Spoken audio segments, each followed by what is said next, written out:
Aşgabatda täze ýyl bayramy bilen bagly gurulan basarçanyň ysıklary resmi suratda ýakylyp, ýurdun ýol başçylarynyň gatnaşmagynda resmi derejede geçiriljek täze ýyl dawarasyna taýýarlyk işleri görülip başlandy.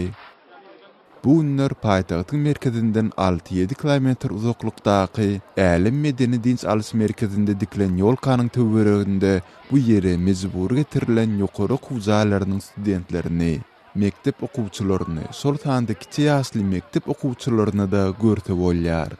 Bu ýere ýürüýte sana boýunça getirilen talipler, çağılar, şol sanda akly bas giydirilen çağılaryň toporlary her gün öýlen saat 3-5 aralygynda resmi dawaranyň taýynlygyna ýol başçylyk edýän rejissörüň görkezmesi astynda resmi arça dawarasynda okujak goşgularyny, tansylaryny ýerginsiz gaýtalaýarlar.